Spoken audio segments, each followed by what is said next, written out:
The Washington State House passed a budget Saturday that bridges the state's $5 billion budget gap.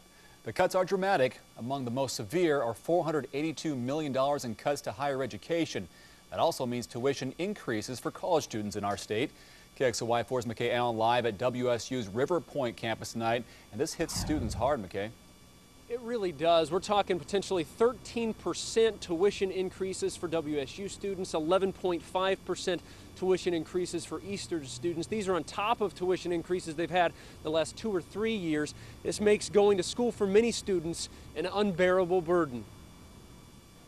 It's really frustrating. I think it's definitely past that point at this. I mean, it's getting to the point where people can't even afford to go to school. The cuts to higher education in the House budget are dramatic. UW's biennium budget is cut by $200 million, WSU's by $100 million, Eastern's by $23 million. And to offset those cuts, the House is again authorizing tuition increases, 13% increases in each of the next 2 years. Let's look at WSU's tuition for some perspective. 10 years ago in 2001, WSU in-state undergraduate tuition was $3,989 a year. 5 years ago, it was $5,887. Now, it is roughly $8,400 a year. After 2 years of 13% hikes, by 2013, it will cost over $10,000 a year for in-state WSU tuition.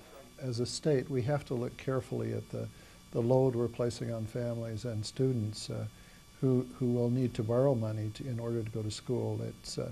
It's just not a sustainable situation. And in return for higher tuition, budget cuts mean fewer majors, fewer courses, and much more debt. Well, when you graduate and you're so indebted that you can't even afford to pay, your monthly payments on your student loan bill, I think that's probably the breaking point. As an economy, we need to have all of our students get some post-secondary education. These costs make it prohibitive. Now, we should point out that the state Senate has not yet proposed or debated on a budget. They're expected to reveal what they want to do tomorrow, but it shouldn't be too much different than the House budget that has already passed, sources tell us. Then, of course, the governor has to put her signature on any budget that the House and the Senate can agree to. Reporting live, McKay Allen, KXLY4 HD News.